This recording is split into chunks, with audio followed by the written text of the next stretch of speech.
আপনি বলবেন আমার প্রমাণ কি, আপনার কাছে দলিল আছে? তেমনই আল্লাহ রাব্বুল আলামিনকে আপনি কিয়ামতের মাঠে বলতে পারবেন আল্লাহ এই জান্নাতটি হচ্ছে আমার, আল্লাহ এই জান্নাতটি হচ্ছে আমার। আল্লাহ বলবে প্রমাণ কি? আপনি বলবেন দান আছে, দান হচ্ছে দলিল। তাহলে ইবাদতের জগতে সবচেয়ে শক্তিশালী ইবাদত, পৃথিবীর অন্যান্য ইবাদত দিয়ে জান্নাত পাওয়া যায়, আর দান দিয়ে জান্নাত কিনা যায়। তাহলে ইবাদতের জগতে সবচেয়ে শক্তিশালী ইবাদতের নাম হচ্ছে দান।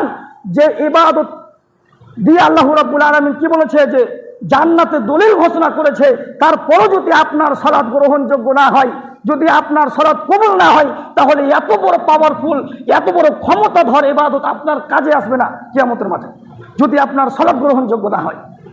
ইবাদতের জগতে আরেকটি পাওয়ারফুল, আরেকটি শক্তিশালী ইবাদতের নাম হচ্ছে হজ। রাসূল সাল্লাল্লাহু আলাইহি ওয়াসাল্লাম বলেন ইবাদতের জগতে আরেকটি ক্ষমতার পাওয়ারফুল ইবাদতের নাম হচ্ছে হজ। মানুষ যদি হজ করতে যায় আর সেই হজ যদি কবুল হয়ে যায়, তাহলে সেই ব্যক্তি সেই দিনের মতো হয়ে যায় যেই দিন তার মা তাকে জন্ম দিয়েছে। একটা শিশু যখন দুনিয়াতে জন্মগ্রহণ করে, সে যেমন নিষ্পাপ হয়ে যায়, তার যেমন কোনো পাপ থাকে না, তেমনি মানুষ যদি সালাত আদায়, তেমনি মানুষ যদি হজ করে আর সেই হজ যদি কবুল হয়ে যায়, তাহলে সেই ব্যক্তি সেই নিষ্পাপ শিশুর মতো হয়ে যায়, একেবারে পাপবিহীন হয়ে যায়। তাহলে ইবাদতের জগতে আরেকটি ক্ষমতাধর ইবাদতের নাম হচ্ছে হজ। যা করলে ইবাদত, সে হজটা করলে আর ইবাদত কবুল হয়ে গেলে, হজ কবুল হয়ে গেলে সে ব্যক্তি নিষ্পাপ পাপের মতো শিশুর মতো হয়ে যায়। তারপরেও রাসূল সাল্লাল্লাহু আলাইহি সাল্লাম বলছে যদি মানুষের সালাত গ্রহণযোগ্য না হয়, যদি মানুষের সালাত গ্রহণযোগ্য না হয়, তাহলে এত বড় শক্তিশালী ইবাদত হজ কিয়ামতের মাঠে কাজে আসবে না। কিন্তু সালাত এমন একটি ইবাদত যার উপর নির্ভর করে অন্য অন্য ইবাদত। হজ সালাতের উপর নির্ভর করে, দান সালাতের উপর নির্ভর করে। ইবাদতের জগতে আরেকটি ইবাদতের নাম হচ্ছে সিয়াম। সিয়াম হচ্ছে ইবাদতের জগতে আরেকটি ব্যতিক্রম ইবাদত, যে ইবাদতের নেকি আল্লাহ রাব্বুল আলামিন নিজে হাতে লিখে দিবেন। আল্লাহ রাব্বুল আলামিন সমস্ত ফেরেশতাদেরকে কিয়ামতের মাঠে ডাকবেন আর বলবেন, ফেরেশতা অমুক ব্যক্তি দান করেছে, তোমরা তাদের নেকি লিখে দাও। অমুক ব্যক্তি হজ করেছে, ফেরেশতা তুমি তাদের নেকি লিখে দাও। অমুক ব্যক্তি মানুষের সাথে সৎ ব্যবহার দেখিয়েছে, সদাচরণ করেছে, ফেরেশতা তোমরা তাদের নেকি লিখে দাও। অমুক ব্যক্তি ইয়াতীম মিসকিনদেরকে খিলিয়েছে, ফেরেশতা তোমরা তাদের নেকি লিখে দাও। তবে সিয়াম ব্যতীত, কেন সিয়াম আমার জন্যই পালন করা হয়, তার প্রতিদান আমি আল্লাহ নিজ হাতে লিখে দিব। আল্লাহ কি নেকি লিখে দিবেন? আল্লাহ জান্নাত লিখে দিবেন। তারপরও যদি আপনার সালাত গ্রহণযোগ্য না হয়, সালাত যদি আপনার গ্রহণযোগ্য না হয়, যদি সালাত যদি আল্লাহ রাব্বুল আলামিনের কাছে কবুল না হয়, তাহলে পৃথিবীর সমস্ত আমল বাতিল হবে, কোনো আমল কাজেই আসবে না। তাহলে সালাত এমন একটি ইবাদত যার উপরে নির্ভর করে অন্য অন্য ইবাদত। আপনি দান করলে দান কাজে আসবে না যদি আপনার সালাত গ্রহণযোগ্য না হয়। আপনি হজ করলে সে হজ কবুল হবে না যদি আপনার সালাত কবুল না হয়।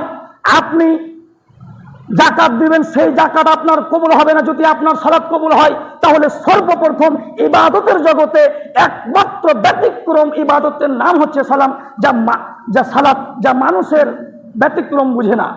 অন্য অন্য ইবাদত মানুষকে দিয়ে করা যায়।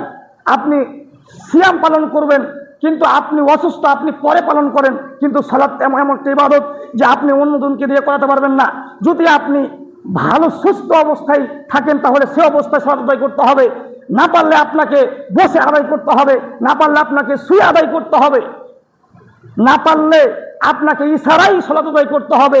মানে খাস করে পুরুষের জন্য এমন কোনো সময় নেই যে তাদের জন্য সালাত মাপ রয়েছে, মহিলাদের জন্য কিছু আছে। একজন ইমাম মহিলাদের ক্ষেত্রে একটি ফতোয়া দিয়েছেন। সেই ফতোয়াটা হচ্ছে, যদিও ভুল, তিনি বলেছেন যে একজন মহিলার যদি অর্ধেক বাচ্চা প্রসব হয় আর যদি অর্ধেক বাচ্চা প্রসব হতে বাকি থাকে, তাহলে তাকে সালাত আদায় করতে হবে। আমরা এভাবে বলিনি। রাসূল সাল্লাল্লাহু আলাইহি ওয়াসাল্লাম বলছেন, যদি একজন মহিলার প্রসব যন্ত্রণা উঠেছে, সেই সময় যদি সাদা রক্ত কিছু বের হয়ে আসে, তাহলে তাকে সালাত আদায় করতে হবে না। সাদা কিছু বের হয়নি, রক্ত কিছু বের হয়নি, প্রসব যন্ত্রণা উঠেছে, সেই অবস্থায় তাকে সালাত আদায় করতে হবে। তো সালাত এমন একটি ব্যতিক্রমী ইবাদত যা মানুষের অসুবিধা বুঝে না। আল্লাহ রাব্বুল আলামিন বলছেন, হাফিজু আলাস সালাওয়াতি ওয়াস সালাতিল উস্তা, তোমরা সালাত আদায় করো, সঠিক সময়ে তোমরা সালাত আদায় করো, খাস করে তোমরা আসরের সালাত সঠিকভাবে আদায় করো। রাসূল সাল্লাল্লাহু আলাইহি ওয়াসাল্লামের কাছে একজন ব্যক্তি এসে প্রশ্ন করলেন, আল্লাহর নবী, বাইনাল আবদি ওয়া বাইনাল কুফরি তারকুস সালাহ, আল্লাহর নবী, কাফের এবং মুসলিমের মধ্যে পার্থক্য কি? তখন রাসূল সাল্লাল্লাহু আলাইহি সাল্লাম বলছে, বাইনাল আবদি ওয়া বাইনাল কুফরি তারকুস সালাহ, যারা সালাত আদায় করে তারা হচ্ছে মুসলমান, এবং যারা সালাত আদায় করে না তারা হচ্ছে কাফের। রাসূল সাল্লাল্লাহু আলাইহি সাল্লামের যুগে আল্লাহর নবীর সাহাবীরা যদি অন্য কিছু ছেড়ে দিতেন তাহলে সাহাবীরা তাদেরকে কাফের মনে করতেন না, কিন্তু যখনই তারা সালাত ছেড়ে দিতেন তখন তাদেরকে কাফের মনে করতেন। এখন আমাদের সমাজে তিন ধরনের সালাত আদায়কারী রয়েছে, তিন ধরনের নামাজি রয়েছে। এক ধরনের নামাজি হচ্ছে 5 ওয়াক্ত সালাত আদায় করে, 2 যারা শুধু জুমার দিন আসে, 3 যারা শুধু ঈদের দিন পড়ে, ঈদুল ফিত্র, ঈদুল আজহা। এই 3 ধরনের পৃথিবীতে মানুষ রয়েছে। 3 ধরনের মানুষের মধ্যে 2 ধরনের নামাজি যাবে জাহান্নামে। ভালোভাবে শুনে রাখুন, 3 ধরনের নামাজের মধ্যে 2 ধরনের নামাজি, 2 ধরনের সালাত আদায়কারী জাহান্নামে যাবে। এক, যারা ঈদের শুধু কুরবানি এবং রোজার ঈদ মানে ঈদুল ফিত্র, ঈদুল আজহা, এই 2 দিনে যারা সালাত আদায় করবে তারা জাহান্নামে যাবে। শুনুন বাঁচানি। 2 নম্বর, যারা শুধু জুমার দিন আসবে এদেরও জাহান্নাম। 2 ধরনের নামাজি জাহান্নামে যাবে, ঈদের দিন যারা আসবে এবং জুমার দিন যারা আসবে। এরা বেশি তাড়াতাড়ি জাহান্নামে যাবে। কেন? এরা আল্লাহকে ধোঁকা দিচ্ছে। আর যারা 5 ওয়াক্ত সালাত আদায় করছে এদের জান্নাতে যাওয়া সহজ করে দেবেন আল্লাহ রাব্বুল আলামিন। আর যারা জুমার দিন এবং ঈদের দিন যারা সালাত আদায় করে এদের স্পষ্ট ফতোয়া আলেমদের যে এরা যদি মারা যায় তাহলে এদের জানাজা পড়া যাবে না। বেনামাজি যদি মারা যায় তাহলে তাদের জানাজা পড়া যাবে না। শুধু জানাজা নয়, তাকে মুসলমানদের কবরস্থানে দাফন করা যাবে না, তাকে অন্য এক জায়গাতে, কোনো এক খারাপ জায়গাতে তাদেরকে দাফন করতে হবে। তো স্পষ্ট ফতোয়া। এভাবে আমাদের সমাজটাকে যদি আমরা ঠিক করতে চাই তাহলে এরকম আইন চালন করতে হবে। এভাবে আইন আমাদেরকে চালু করতে হবে যে বেনামাজি যদি মারা যায় তাহলে তার জানাজা হবে না। জানাজা পড়তে পারে কারা? যারা বেনামাজি তারাই জানাজা পড়বে, কোন নামাজি তার জানাজা পড়তে পারে না। বেনামাজি জানাজা বেনামাজিরাই পড়বে।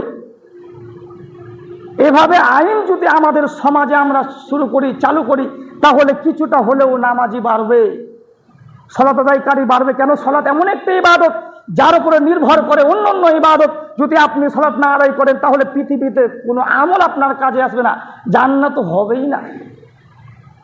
জান্নাতে যাওয়ার কোনো চান্স নেই সালাত ছাড়া। নামাজ এমন একটি ইবাদত যার উপরে নির্ভর করে অন্যান্য ইবাদত। আবু হুরায়রা রাদিয়াল্লাহু তাআলা আনহু বলেন, রাসূল সাল্লাল্লাহু আলাইহি ওয়াসাল্লাম বলেছেন, সাল্লু কামা রাআইতুমুনি উসাল্লি, দুনিয়ার মানুষ তোমরা আমাকে যেভাবে সালাত আদায় করতে দেখছো তোমরা ঠিক সেভাবে সালাত আদায় করো। আল্লাহ নবী এখানে বলেননি যে মহিলারা আলাদাভাবে সালাত আদায় করবে, পুরুষেরা আলাদাভাবে সালাত আদায় করবে, একথা আল্লাহর নবী বলেননি। আল্লাহর নবী সকল নারী পুরুষদেরকে বলছে, আমি যেভাবে সালাত আদায় করছি তোমরা ঠিক সেভাবে সালাত আদায় করো। যদি আল্লাহর নবীর মোতাবিক, আল্লাহর নবীর তরিকা অনুযায়ী, যদি পদ্ধতি অনুযায়ী যদি আপনি সালাত না আদায় করেন তাহলে সেই সালাতও আপনাকে জাহান্নামে নিয়ে যাবে। একজন ব্যক্তি মসজিদে সালাত আদায় করলেন আর আল্লাহর নবীকে সালাম দিলেন, আল্লাহ বলছে সাল্লে ফাইন্নাকা লাম তুসাল্লি, যাও তুমি সালাত আদায় করো, তুমি সালাত আদায় করোনি। সে আবার লোকটি সালাত আদায় করলেন, আবার রাসূলুল্লাহকে সালাম দিলেন, আবার আল্লাহ বললেন সাল্লে ফাইন্নাকা লাম তুসাল্লি, যাও তুমি সালাত আদায় করো, তুমি সালাত আদায় করোনি। আবার লোকটি সালাত আদায় করলেন, আল্লাহ আবার বললেন সাল্লে ফাইন্নাকা লাম তুসাল্লি, যাও তুমি সালাত আদায় করো, তুমি সালাত আদায় করোনি। একজন ব্যক্তি 3 বার নামাজ পড়লেন, সালাত আদায় করলেন, তারপর আল্লাহর নবী বলেননি যে তুমি একটি নামাজ পড়েছো কিন্তু খুব ভালো হয়নি, মোটামুটি হয়েছে, এ কথা বলেননি। 3 বার সালাত আদায় করার পরও আল্লাহর নবী বলছে তুমি নামাজই পড়োনি, তুমি সালাতই আদায় করোনি। তাহলে বোঝা যাচ্ছে তরিকা অনুযায়ী, রাসূলের পদ্ধতি অনুযায়ী যদি আপনি সালাত না আদায় করেন, তাহলে সেই সালাত কবুল হবে না। এবার আসুন, আমরা সালাত কিভাবে আদায় করব, কিভাবে আমরা সালাত শুরু করব। সুন্দর করে আপনাকে উজু করতে হবে। সুন্দর করে উজু আপনি করে নেন, যেভাবে ইমাম সাহেবকে বলবেন